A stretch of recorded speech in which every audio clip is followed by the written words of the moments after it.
Selamat datang di Mata Najwa, saya Najwa Shihab, tuan rumah Mata Najwa, dan sudah hadir di studio narasi bakal calon gubernur DKI Jakarta dari Partai Demokrasi Indonesia Perjuangan, PDI Perjuangan, Pramono Anung dan Rano Karno. Mas Pram, Bang Rano, terima kasih sudah hadir di narasi. Terima kasih, Nana. Ini langsung dari KPUD mendaftar dan kemudian mampir ke narasi. Bahkan belum makan, disediakan makan oleh Nana. Yes, terima kasih banyak sudah hadir pertama ke narasi untuk bercerita soal prosesnya yang membuat gempar. Wah, ramai sekali, banyak spekulasi, dan saya mau bertanya banyak sekali, mau mengkonfirmasi banyak gosip. Saya mau langsung ke Mas Pram. Mas Pram, kapan sih persisnya diberitahu? Jadi saya diberitahu itu jam 1 hari Senin.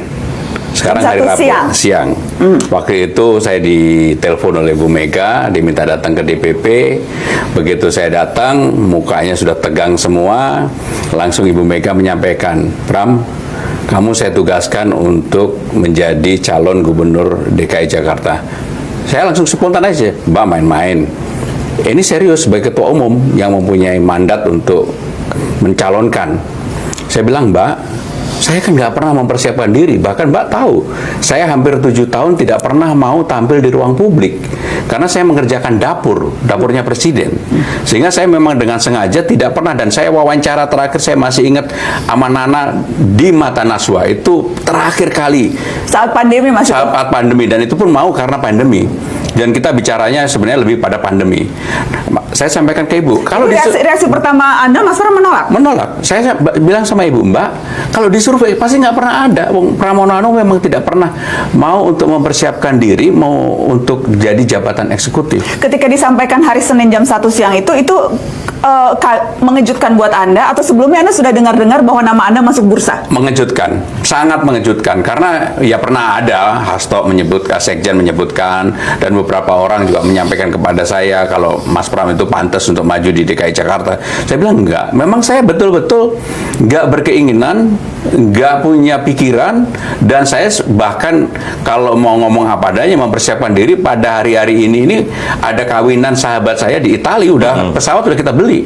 Sehingga tidak ada sama sekali keinginan untuk itu. Tetapi saya bilang sama Ibu, Mbak, boleh nggak saya berkonsultasi dengan 2 orang, satu kepada istri saya, satu kepada Presiden. Apapun saya ini kan harus profesional, kan Presiden saya ini masih anggota kabinet.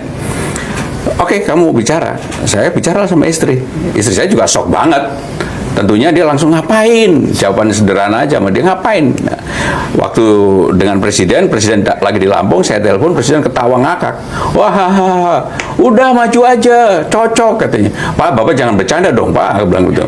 Iya, udah maju aja katanya. Nah, begitu sorenya saya ketemu lagi dengan Presiden, bicara 4 mata yang dalam bahasa yang lebih serius. Saya bilang, Pak, ini gini. Udah, kalau itu amanah harus diterima. Pak, saya kan nggak pernah mempersiapkan diri. Bahkan Bapak tahu, saya nggak diwawancarai oleh media apapun, saya nggak mau. Di istana aja kan saya juga nggak mau, karena saya mengerjakan dapur. Presiden bilang, ya udahlah, Bismillah aja, gitu. Nah, itu sorenya. Besoknya pagi-pagi saya datang lagi ke Presiden. Saya sampaikan ke beliau, Pak, ini kayaknya penugasan ini nggak bisa. Ini hari Selasa, nggak bisa dianu. Udahlah, ngapain? Bahkan kemudian Presiden aturannya mundur atau nggak mundur kan gitu. Pak, kalau aturannya saya terus terang udah baca bahwa kalau pejabat negara tidak perlu mundur, tetapi terserah pada pejabat negara tersebut boleh mundur boleh nggak. Kalau buat saya bagaimana, Pak? Ya, beliau memberikan jawaban lah. Intinya kan penetapan untuk calon gubernur dan wakil gubernur ini pada tanggal 23 September ini. Sehingga saya mengatakan kepada Bang Rano, udah kita kerja dulu lah, yang penting itu menyapa rakyat door to door dan sebagainya. Sehingga itulah proses yang sebenarnya. Bahkan saya juga waktu Bang Rano dipanggil oleh Ibu, saya termasuk bicara dengan circle yang menemani. Udahlah, jangan kita gitu. Tapi ya ketika beliau memutuskan, ya udah, saya bilang sama Bang Rano berdua kemarin, udah Mas, Bang, Bismillah aja, kita fight, dan saya akan fight. Disampaikan oleh Bu Mega pertimbangannya apa? Kenapa Pramono Anung? Ya, pertama saya dianggap bisa berkomunikasi dengan semuanya. Karena saya bisa berkomunikasi dengan baik dengan semua kelompok lah, termasuk sebenarnya beberapa partai politik begitu pengumuman saya, kenapa nggak dulu Mas, kalau nggak udah gabung kami aja gitu.